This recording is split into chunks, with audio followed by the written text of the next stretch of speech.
I'm Claire Whitaker, 33 years old, and the Friday I turned into my seashell white driveway, I knew immediately something was off. The kind of quiet that should have been waiting for me had been replaced by voices, ladders, and the snap of a tent rising against the salt air. I followed the sound into my backyard and stopped. Cold rows of white chairs cut through my grass. A wedding arch framed the ocean, and a woman I didn't recognize was telling a man to thread lights through my grandmother's oak. My sister Brooke stood in the middle with a clipboard directing like this was a venue she'd rented, not the home I'd worked years to buy.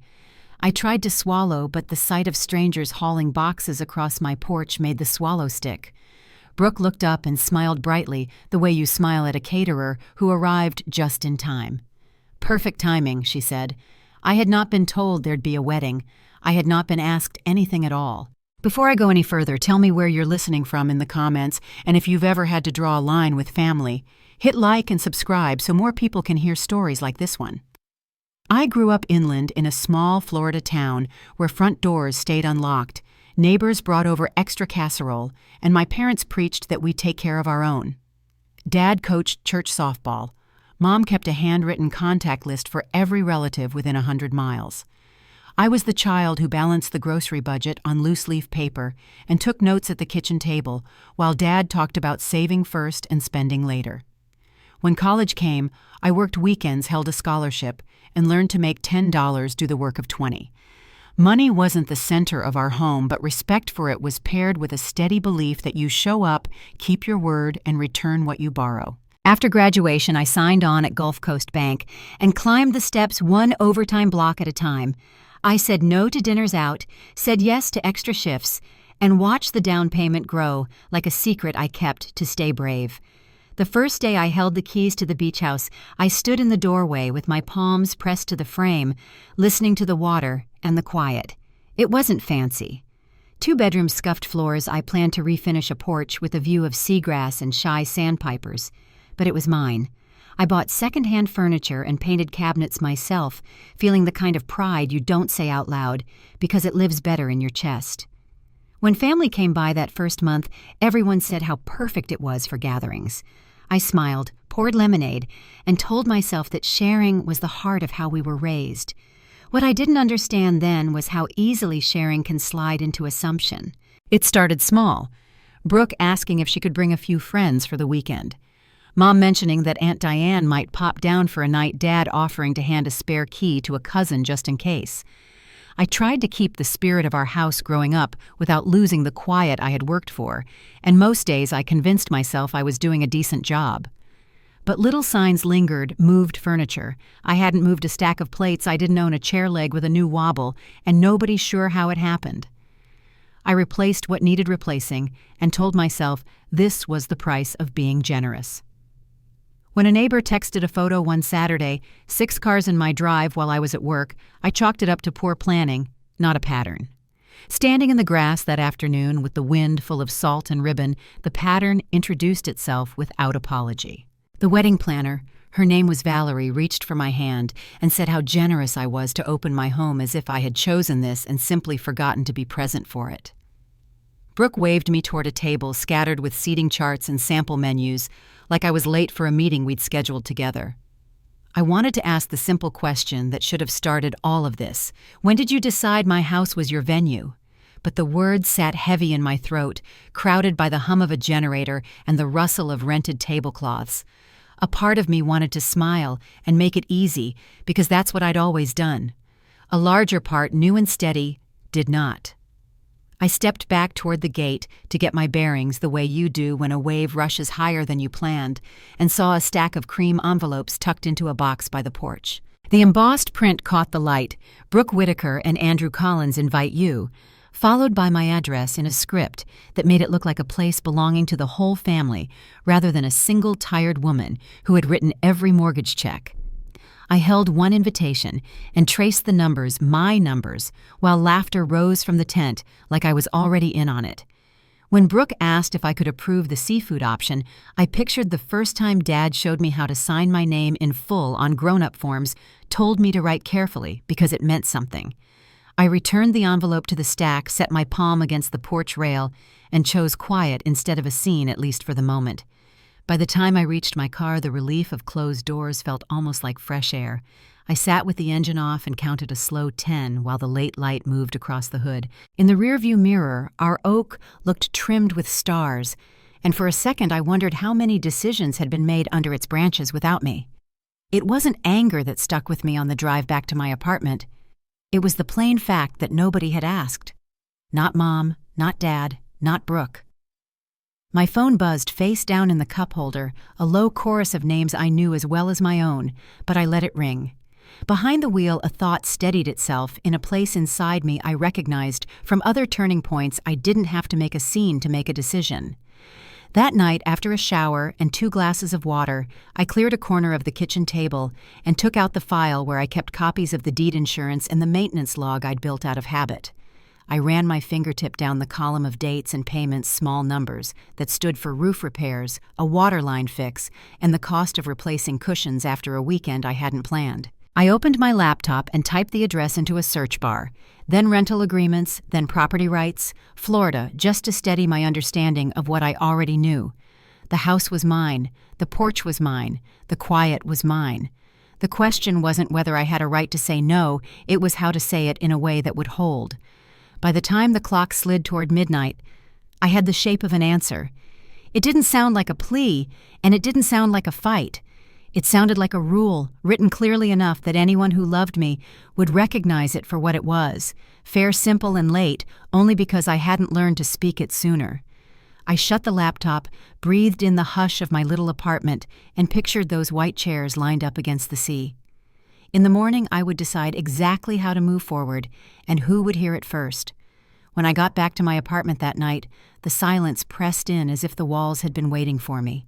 I dropped my purse on the counter and sat at the kitchen table, my mind replaying every detail of what I'd seen in my yard. The white chairs, the arch Brooke's confident smile, as though none of this needed my agreement. My phone buzzed again on the counter, lighting up with her name for the 4th time in under an hour. I let it ring until the glow dimmed and finally gave way to dark. I opened my laptop and typed Brooke's name into the search bar. The first result was her Pinterest board labeled Beach House Dream Wedding, created 8 months earlier. Post after post showed fabric swatches, flower arrangements, and photos of my property dressed up like it was a rental venue. I clicked over to her social media and found a photo from just a few weeks ago. She and Andrew stood on my porch, champagne in hand, smiling under the caption, "Final walkthrough at my sister's amazing beach house." So grateful for her generosity. The comments were filled with relatives praising my kindness and selfless gift. Reading those words, I felt like I'd slipped out of my own life and into someone else's script. My phone lit again. This time, it was a text from Andrew. He wrote that he was sorry about how things had unfolded, that he'd told Brooke they should ask me first, and that it hadn't been his idea to move forward without my say. I stared at the message for a long time, unsure how to answer, then set the phone aside as it buzzed again. Mom's name appeared next, and I picked up my voice tight with everything I'd been holding back. "There you are," she said quickly. "What on earth were you thinking driving off like that? Brooke is beside herself and Valerie still needs your input." I interrupted before she could continue. "Did you know, Mom? Did you know Brooke was planning her wedding at my house without asking me?" There was a pause just long enough to answer the question without words. Then she sighed. "Of course we knew. It's not like you use that place much anyway. This is for family Claire. Brooke needs this." I pulled up an old message thread between my parents while she spoke, scrolling, until I found the one that had lodged in my memory. Mom had texted Dad 4 months earlier, "Claire won't mind. She never uses the house. Brooke says it's easier to ask forgiveness than permission." Dad had replied, "Should we at least mention it?" Mom had answered, "Better not. You know how she gets." Reading it again now, the words struck harder than they had before. "I have to go," I told her, and ended the call before she could respond. For the next hour, I dug through every corner of my files. The property deed with my name printed clear and solitary. Mortgage statements drafted from my account alone. Utility bills I'd paid without a dime of contribution from anyone else. Each piece of paper reminded me that this wasn't about an event. It was about respect that had never been offered. The next morning at work, I tried to focus on mortgage applications, but my concentration slipped. At lunch, Jason leaned across the partition with a raised brow. "Family drama," he asked. "Something like that," I said, giving him the short version. He nodded knowingly. "They crossed a line and you're supposed to just accept it, right?" I blinked, surprised he'd guessed so easily. "Been there," he said. "My brother borrowed my car for years without asking. I finally changed the locks on my house to keep the keys safe. People push until you push back." His voice stayed calm, but the message sank deep. That evening, another text came, this time from my neighbor at the beach. "Lots of people around your place lately. Everything okay?" That settled it. I left work early and drove out, parking across the street to watch as Brooke guided florists carrying centerpieces into my home. My home. I drove to the hardware store and left with new locks and a set of security cameras. By nightfall, the locksmith had replaced every entry point and the cameras were live on my phone. Standing in the quiet, I drafted an email to my entire family. The subject line read, "Beach House Access." I kept the body brief. "Effective immediately. No one is permitted to use 214 Seabreeze Lane without my direct permission. All locks have been changed for security purposes. Claire Whitaker." I pressed send and muted my phone before the replies poured in. They came anyway, filling the screen with their urgency. Mom's voice message scolded me for being ridiculous. "Dad asked me to call your mother." Brooke's voicemail trembled with anger, accusing me of ruining everything. I typed one last reply to them all. "This is my property, purchased with my money. No one uses it without my permission." Then I silenced the phone for the night. Later, scrolling through local listings, I found an article from a coastal tourism company looking for rental properties. Their website highlighted homes that offered unique spaces for high-end retreats. My fingers hovered over the contact form. For the first time in days, I felt calm enough to breathe fully. I downloaded their agreement, studied the clauses, and began drafting a plan. 3 hours later, I had everything in order, documented photos of my house's current condition calculations for fair rental rates, and a contract that safeguarded my rights. When I signed it, I recognized the moment for what it was. A line had been crossed, and I was no longer willing to stand behind it quietly. 2 mornings after that, my phone rattled against my desk 17 times before lunch. Brooke's name filled most of the missed calls, each one followed by a message telling me how unreasonable I was being. I turned the phone face down and kept working until the elevator doors opened and Mom strode into the bank lobby. Her blue linen suit and stiff shoulders told me exactly what she had come for. Jason peeked over the partition, eyes wide, as he whispered, "Is that your mom?" I stood quickly and intercepted her by the water cooler. "Mom, this is my workplace," I said quietly. "And apparently the only place I can reach you," she replied, raising her voice just enough for the nearby staff to hear.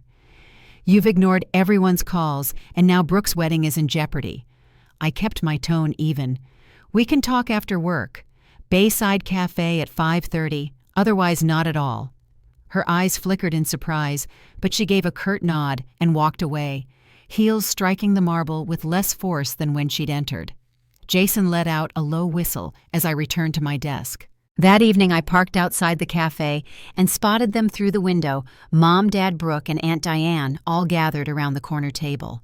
Nora sat beside me in the car, insisting she wouldn't let me walk in alone. Inside, Brooke's tears had already begun. "My dream wedding is ruined," she said, her voice cracking on cue. "The new venue is half the size, and Andrew's family is questioning everything." Dad tried a softer approach. "Pumpkin, we understand you were surprised, but surely we can work this out. After all we've done for you." Mom leaned forward, her voice laced with hurt. "I rearranged my entire career for you girls. I drove you to piano lessons for 8 years. I looked directly at her. Lessons I begged to quit after 3 months. Aunt Diane folded her hands. "Claire and our family, we support one another. Your grandfather would be ashamed to see this selfishness." The table went quiet at his mention, the unspoken weight of his authority still strong years after his passing. I took a slow breath. "Name one time you asked permission before using my house," I said to Brooke. "Just one." She opened her mouth, then shut it again. I turned to my parents. "Name one. Weekend you left it as you found it. One time you didn't bring extra people. One time you treated it as mine, not a family vacation home." The silence deepened. Nora pulled out her phone and set it on the table. "Claire asked at least 26 times in the past 3 years for you to call before using the house. I helped her compile the record. Every single request ignored." Dad shifted in his seat, uncomfortable. "No one's denying there might have been miscommunication. It's done," I said evenly. "The house is under contract with Sandpiper Tours for the next 3 weekends, including Brooke's wedding date. The deposit is paid. The agreement is binding." Brooke's tears vanished instantly. What? I slid the folder across the table. The rental agreement, fully legal. The conversation ended there, though the night itself was far from over. When I left the cafe that night, the humid air clung to my skin like a reminder of how heavy the evening had been. Nora walked beside me in silence, her hand brushing mine as if to steady me. I drove home with the folder of contracts on the passenger seat, the papers sliding against each other every time I turned. By the time I set the folder on my kitchen table, the quiet of my apartment had returned, but my chest felt full of voices that refused to leave. I tried to sleep, but my phone pulsed with unanswered messages. Brooke's voicemails shifted from tearful pleas to furious demands. Mom's words were sharp one moment, soft the next, and Dad's tone carried the same disappointed weight I had felt since childhood. I lay in the dark, listening to the muffled buzz of each new alert, and wondered how long I could keep my silence. The following morning, the bank's office lights flickered on as I settled at my desk. Jason leaned around the partition with a cup of coffee in hand. "Rough night," he asked, his voice gentle. I nodded without lifting my eyes from the screen. He didn't press further, just left the cup on the corner of my desk before returning to his own. The small kindness steadied me more than I expected. By mid-afternoon, my neighbor from the beach house called. "Claire, I don't want to intrude, but there's a lot of activity at your place," she said carefully. "People coming and going, trucks unloading. Are you aware of it?" I thanked her and promised I'd check in. As soon as I ended the call, I knew I couldn't ignore it. I drove straight to the beach house, parking across the street to keep from being noticed. Through the windshield, I saw cars filling the driveway and workers carrying boxes through the side gate. Brooke's voice carried over the hum of conversation, crisp and certain, as she pointed toward the porch railings. My home had become a stage, and I was watching from the wings, unable to step forward without setting off a scene I wasn't ready for. Instead of pulling into the drive, I circled back to town and stopped at the hardware store. The smell of cut wood and metal greeted me as I pushed a cart down the aisles, loading it with new locks, a reinforced latch for the gate, and a set of cameras that linked to my phone. The locksmith met me just before sunset, and together we replaced every lock until the last spare key anyone might hold was useless. That night, I sat at my table with the deed laid flat in front of me. The neat print of my name seemed to look back steady and certain, while I scrolled through the photos I'd taken of each room, documenting its condition. I filed the images beside receipts for repairs, carpets, cleaned furniture, replaced cushions, restuffed each one, a reminder of weekends I'd returned to damage and silence. I smoothed the receipts into stacks, aligning the corners, and felt the weight of years press against my hands. The calls did not stop. Brooke's voice on the machine broke into sobs. "You're destroying my wedding, Claire. Everyone is counting on you." A moment later, another message arrived, her tone sharper. "You've always been jealous. This is typical." I pressed delete without replying. Mom's messages urged me to reconsider, her voice layered with practiced disappointment. Dad's single text read, "Fix this." Each word carried the same authority that had always silenced me, but this time I set the phone face down and let it buzz unanswered. Nora stopped by with takeout, spreading the cartons across my counter. "You look like you haven't eaten all day," she said. We sat with chopsticks in hand while I told her about the neighbor's call, about the locksmith, about the endless messages. She listened, nodding slowly before placing her hand over mine. "You're not crazy for drawing a line," she said. "They'll fight it, but you're not wrong." That night I slept a little deeper, though the weight of years still clung to me. Dreams pulled me back to moments I had tried to forget. Strangers sitting on my porch swing without my knowing my grandmother's quilt left stained from a weekend party the night I arrived, to find laughter spilling from my house, and realized half the people inside didn't even know my name. The memories layered together louder than the surf I had once loved falling asleep to. The following day, I drafted a new message to my family shorter than the last. This is not up for debate. The property is mine, and my decision is final. Any further attempts to use it without permission will be treated as trespassing. I read the words twice, then pressed send. Within minutes, replies lit the screen, but I didn't open them. Late that afternoon, Jason stopped by my desk with a file in hand. "I know this isn't my business," he said carefully, "but I can tell this is weighing on you. Don't let them rewrite the story. You worked for that house. That's fact." He set the file down and walked away without waiting for me to respond. That evening, I stood at my window with the city lights stretching out below, the silence finally uninterrupted by phone alerts. In the glass, my reflection looked unfamiliar, less tired, more certain. For the first time in years, I felt like the house I had bought might truly belong to me again, even if the fight wasn't over yet. I picked up the keys the locksmith had given me, their edges still sharp from being newly cut, and turned them over in my hand. Tomorrow would bring more calls, more accusations, maybe even another confrontation. But tonight the keys stayed cool and solid in my palm, reminders that something had shifted and couldn't be undone. The morning after sending my final message to the family, I woke to sunlight spilling across the blinds. For the first time in weeks, my chest didn't feel heavy when I breathed. I made coffee, carried it to the table, and opened the laptop to review the rental contract once more. The clauses felt like armor, clear terms, liability protections, deposits already secured.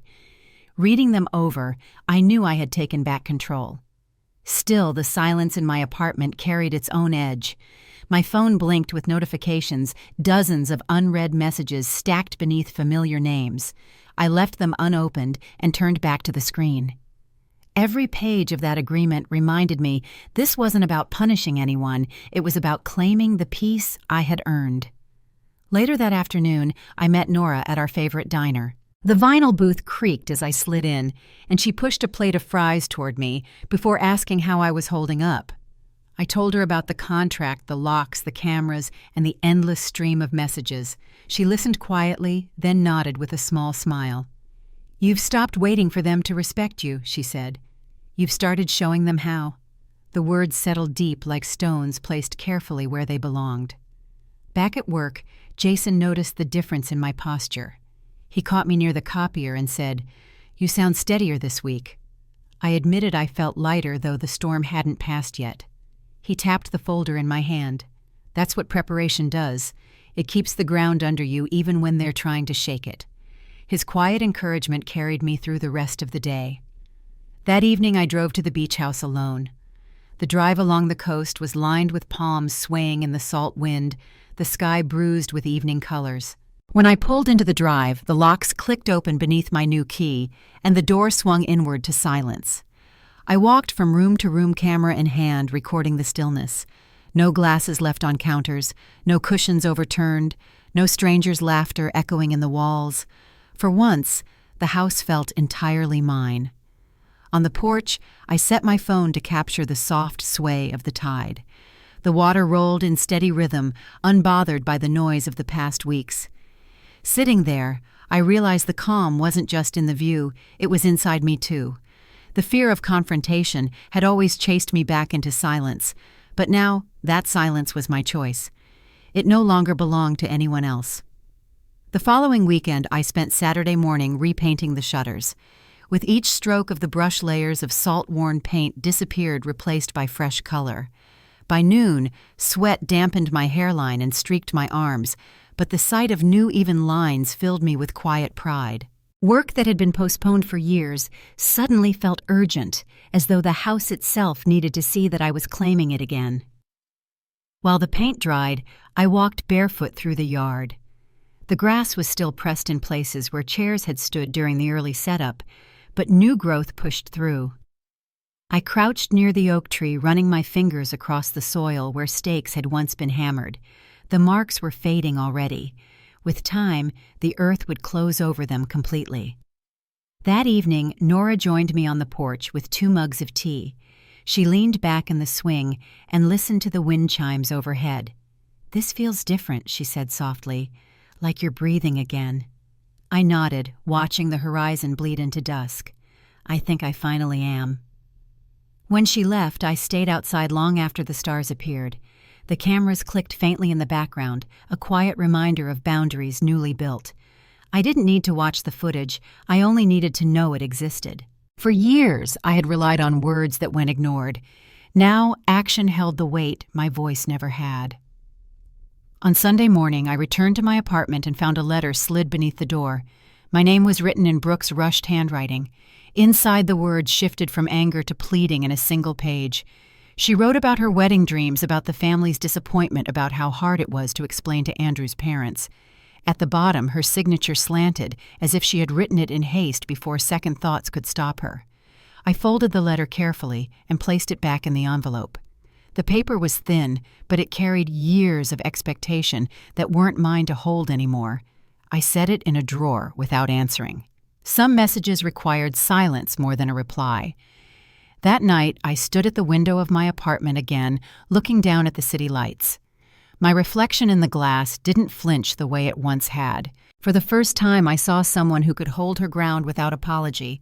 The battles ahead would come soon enough, but for now the calm stretched wide like the shoreline at low tide. I pressed my palm against the cool glass and let the quiet settle around me. The house was mine, the decision was mine, and for the first time in years, the peace was mine too.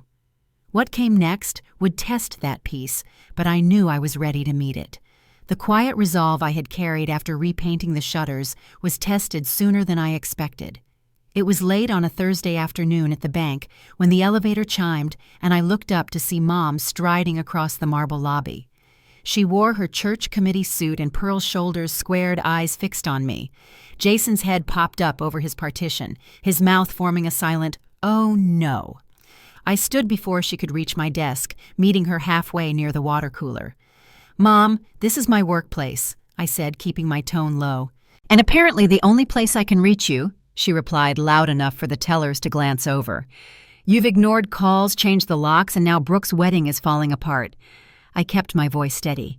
"We can talk after work. Bayside Cafe, 5:30, or not at all." Her lips pressed thin, but she gave a sharp nod and turned her heels, striking the tile with less force than when she'd entered. Jason let out a low whistle as I sat back down. That he said shaking his head was something else.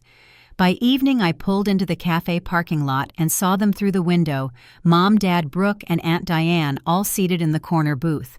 Nora insisted on coming with me and walked in at my side. Brooke started before I even sat down. "My dream wedding is ruined," she said, tears sliding down her cheeks.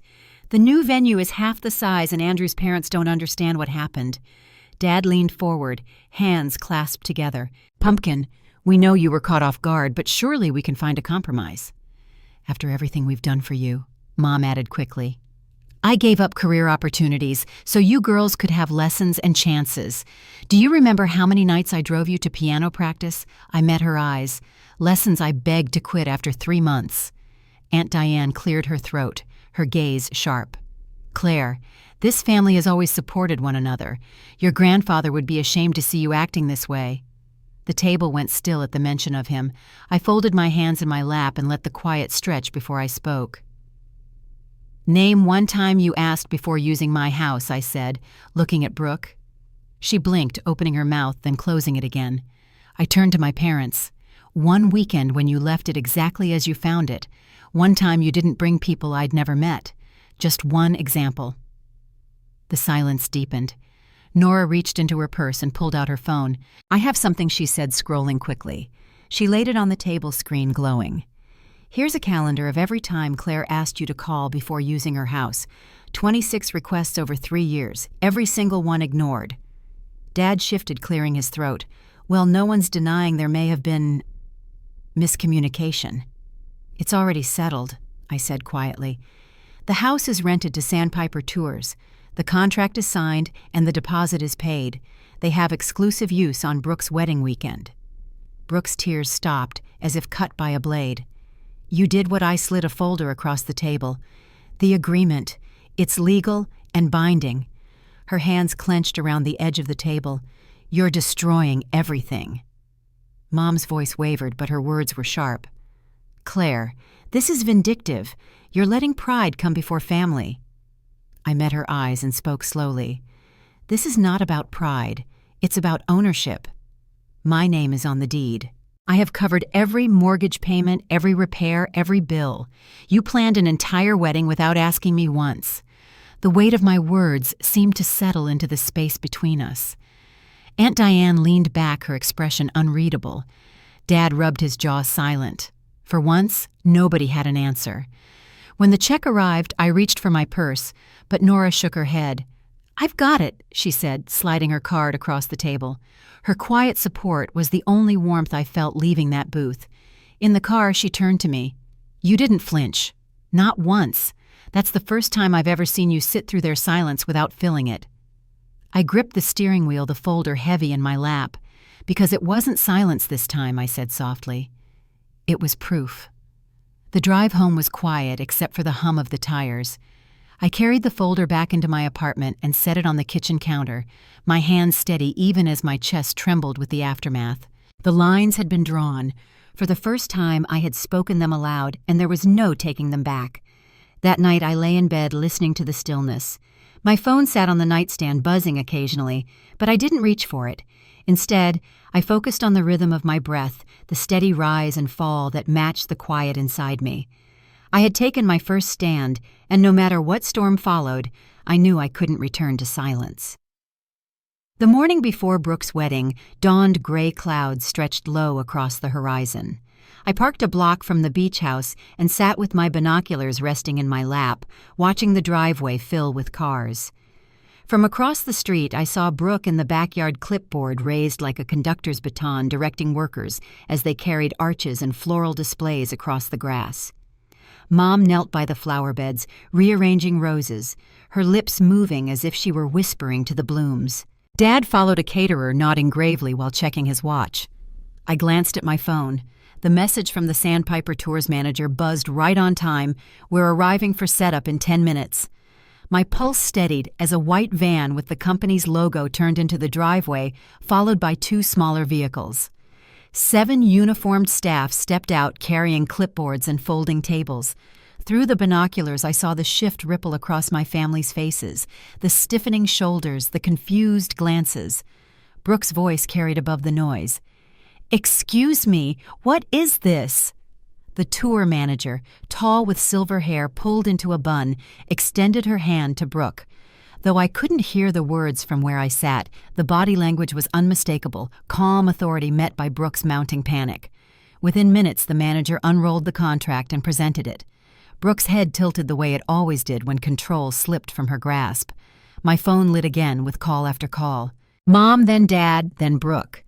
I let them ring through to voicemail, my eyes fixed on the scene unfolding. Early guests arrived and were met by Dad waving his arms, trying to explain.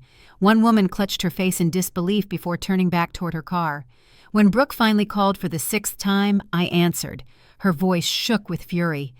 "There are people here with a contract saying they're using the house this weekend. My wedding is tomorrow." "What did you do?" "My house," I corrected evenly. "And yes, I rented it. No one asked me." "Brooke?" "You all assumed." Her breath came fast through the line. "You can tell them to leave. Just fix this." "The house isn't available," I said quietly. "Not tomorrow. Not for the weekend." Then I ended the call. Across the street, I watched as Mom worked her phone furiously, probably cycling through every venue within 50 miles. Brooke's arms flailed in sharp gestures while Valerie, the planner, tried to calm her. The tour company's staff moved methodically, setting up rows of folding chairs that faced the ocean, each step more permanent than the last. Notifications began to pile across my screen. A cousin posted on social media, wondering what happened to the generous sister's offer. Within minutes, confusion spread through the comments, relatives asking where the wedding had gone. I ignored them and kept my eyes on the house. Andrew's number flashed next. His voice, when I answered, was calm. "Claire, I want you to know I never felt comfortable with how this was handled. I told Brooke we should have asked. Thank you, I said, surprised by the steadiness in his tone. My parents have agreed to host in their backyard, he continued. It won't be the beach, but it will be enough. I understand why you did this. When the call ended, a message arrived from Aunt Gloria, unexpected and quiet. Always thought it strange they never asked. Standing your ground takes courage. Through the binoculars, I saw the Sandpiper staff finish the registration table on the porch. They placed placards about marine life near the path, the final touches of a weekend retreat that had nothing to do with a wedding. My family's voices carried faintly frustration, rising with every failed call they made. I started my car and drove away, leaving the property exactly where I wanted it, respected, protected, and bound by my choice. 3 days later, the doorbell rang at my apartment. Through the peephole, I saw Mom and Dad standing side by side, posture stiff, eyes narrowed. I opened the door and stepped back. Would you like to come in? They sat on the couch while I set 3 glasses of water on coasters. Mom's voice broke first. How could you humiliate your sister like that? Her wedding is in shambles. After everything we've done for you, this is how you repay us. I slid a thick folder onto the table. I'd like you to see something. Mom frowned but leaned back as I opened the folder. This is documentation, I explained, spreading out photographs and receipts. 5 years of boundary violations. I laid down a photo of my grandmother's quilt, stained from a party I hadn't attended. A picture of cigarette burns across the porch furniture. A receipt for carpet cleaning after muddy paw prints tracked through my bedroom. Each page showed damage, each receipt bore only my signature. Dad shifted in his seat. That's normal wear and tear. This isn't normal, I said evenly. Every repair was mine to cover. Every request for respect was ignored. Mom's face flushed. We're family. We shouldn't need permission slips or family respects each other, I said quietly. I slid forward the deed, the mortgage statement, the insurance policy, all with my name alone. The house is mine. Every cent has come from me. Their eyes moved to the papers, but I wasn't finished. I opened my phone and played a clip from the security cameras, Mom leading a group of acquaintances through my bedroom, opening drawers, gesturing to the furniture as though it belonged to them. I set the phone on the table, the faint audio spilling into the room. This is private property, not a family timeshare, I said. I placed Brooke's wedding invitation on top of the pile. Planned without my knowledge or consent. Mom's hands trembled as she picked it up. Dad rubbed his face, suddenly looking older. These are my terms. I continued, sliding forward a single sheet of paper. No one visits without explicit permission. Advance notice is required. All keys must be returned immediately. Dad's voice hardened. You can't dictate I said, meeting his eyes, and I am. These aren't requests. They're requirements. The silence that followed was heavy. Finally, Dad reached into his pocket and set his key on the table. Mom hesitated, then placed hers beside it. Brooke has one too, Mom admitted. I'll collect it from her, I said. At the door, Mom paused. Will you come to Sunday dinner next week? I'll let you know by Thursday, if I'm available, I replied. Something shifted in her expression, a flicker of understanding. She nodded once and left with Dad. When the door closed, I stood with the keys in my hand, their metal cool against my skin. The weight of years lifted, replaced by something new. For the first time, I wasn't carrying guilt. I was carrying proof that I could decide what was mine. The night my parents surrendered their keys, I tucked them into the top drawer of my desk and closed it slowly. For years, I had lived as though ownership was conditional, but now the proof lay heavy in my hands. The house was mine, and the line I had drawn would not be erased. The following week, Brooke's wedding went forward in Andrew's parents' backyard. Photos trickled across social media, string lights, folding chairs, bouquets clipped from their own garden. It wasn't the ocean, but it was still beautiful. I didn't attend. I stayed home, brewed tea, and let the silence stretch, knowing they were learning what it meant to celebrate without taking from me. 3 days later, an envelope arrived in my mailbox. Inside was a typed letter from Dad, his handwriting only scrawled at the bottom. He wrote that while he didn't agree with how I had handled things, he acknowledged the house was mine. We can't undo the past, but we hear you now, the closing line read. It wasn't an apology, but it was a step. That weekend, I drove down to the beach house alone. The tour company had finished their retreat, leaving behind neat rows of stacked chairs and a porch swept cleaner than I had left it. On the counter was an envelope with the remaining rental payment, the ink still fresh on the signature. I held it for a long time before setting it aside, the weight of validation, more valuable than the check itself. The following Sunday, I joined Nora and Jason for lunch at a small cafe near the bank. They both leaned forward as I told them about the letter about the empty house waiting for me just as I left it. "That's justice," Jason said quietly, raising his glass of iced tea. Nora smiled, her eyes soft. "You finally showed them you're not invisible." Their words filled the space with warmth I hadn't realized I needed. Later that evening, Mom called. Her voice was hesitant, quieter than I'd ever heard it. "Would you consider dinner next week?" she asked. "Just us, no surprises." I paused, then told her I'd let her know by Thursday. She accepted the answer without pushing, and that alone felt like progress. When I returned to the house that night, I sat on the porch swing with the ocean stretching wide in front of me. The wind carried only the sound of waves. No laughter I hadn't invited. No voices rising without my consent. For the first time in years, peace filled the rooms behind me. 2 weeks later, I drove into the city for a small family meeting Aunt Diane had called. I almost didn't go, but curiosity pressed me forward. She opened with a simple statement. Claire was right to draw a line. We all saw it. Her words fell like stones into a pond, rippling outward. No one argued. For once, my silence didn't need defense. That night, Andrew called to thank me again for letting the wedding go forward elsewhere. Brooke's still adjusting, he admitted, but I think she's starting to see it differently. I told him I appreciated his honesty, then ended the call with a kind of calm that once felt impossible. In the weeks that followed, the distance between my family and me shifted into something new. Boundaries didn't feel like walls. They felt like doors with locks that only I could open. Invitations began arriving with my name written. Clearly, calls ended with "thank you for your time," and no one entered my home without first being asked. Justice wasn't loud. It didn't come with applause or recognition. It came in the quiet way my father set down his water glass at dinner and asked, "May I have more?" It came when my mother paused before suggesting a gathering, then added, "Only if you're comfortable."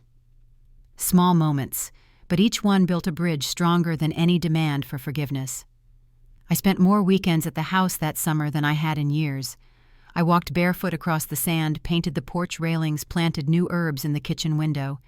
Every change reminded me that my home was no longer borrowed. It was mine wholly and without condition. One afternoon, as the tide rolled in, Nora sat beside me on the deck. "You realize what you did?" she asked.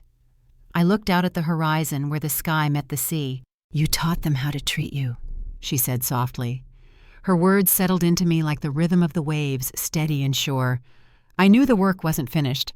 Brooke had yet to return her key, and I would need to face her directly. But for now, I sat in the calm I had created, justice woven quietly into the air around me. It was a crisp Saturday morning when I heard a knock at the beach house door.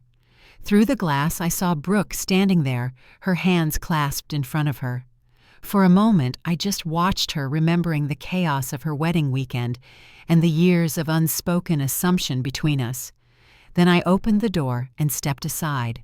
She entered slowly, her eyes moving across the living room as though she was seeing it for the first time. "Thanks for letting me come," she said softly. Her voice held none of the sharpness I had grown used to. We sat at the kitchen table, a simple lunch waiting between us. The silence stretched until she spoke again. "I never really thought about how we treated your house. I just assumed—" Her words trailed off, but I finished the thought for her. "That it was partly yours." She nodded, her eyes fixed on her plate. "I'm sorry," she said finally. The words hung in the air, fragile but real. For a long time I didn't speak.